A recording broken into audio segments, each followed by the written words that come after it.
back. This is Wake Up Sierra Leone here on AYV Television and Radio. We're broadcasting from our studio at 3 Wesley Street off Pademba Road, Tar Hill, Freetown, Sierra Leone's capital. Coming up in the program this morning, we shall be evaluating the country's Ministry of Agriculture and Food Security in 2024. What's expected in 2025, among other things. Now let's jump into our first segment. This morning we're going to evaluate the country's Ministry of Agriculture and Food Security in 2024 and what is expected in 2025, including Feed Salone project and how the ministry will support the new pricing formula for rice, among other things. In the studio now, we've been joined by the country's Minister of Agriculture and Food Security, Musa Kpaka. Good morning. Thanks for joining us. Good morning, and thanks for having me. Good morning.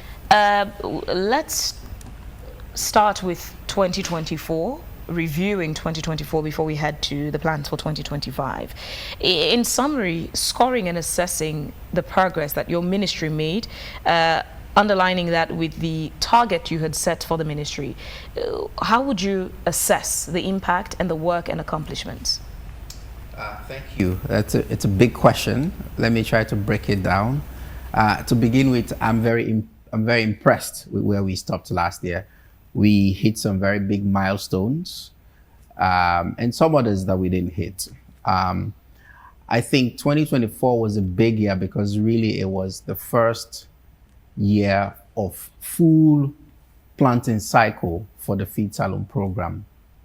And in that year, we had developed prior to that, the half of 2023, a good strategy, and we had set ourselves plans to raise the required resources, to build the required partnerships and bring the right set of expertise to come and help us do that. What we also wanted to do was in that period was to create enough incentives for private individuals, those that are business people that are investing big money, others that are just willing to answer the president's call to be able to come and join in the Feed Salone program. And in that regard, I think we saw a lot of success. So we could see in 2024 where there was a lot of people involved in cultivation all across this country. Different people, not the same old people, different people.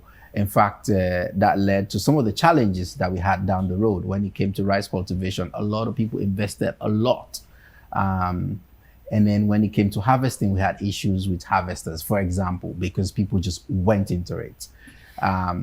We had a scenario where we put credit facility that wasn't enough. So a lot of people, we put $10 million in credit facility for people to invest, right? And so all these were positive things. But I think when it comes to Feed Salone, the one thing that people are always asking, and it's right to ask, is what did you do? What's the real output? And are we seeing that in the market? So on that front, what we prioritized in 2024, in our strategy, we say we want to reduce the importation of rice. We want to reduce the importation of chicken and eggs. We want to reduce the importation of onions. And on all those fronts in 2024, I can give you the numbers if you can find them. I can tell you at least 16% minimum in terms of value for eggs, for chicken, for rice, which saved us a total of, it's not a lot of money. Actually, it is a lot of money in the grand scheme of things, about 24 million in reserves.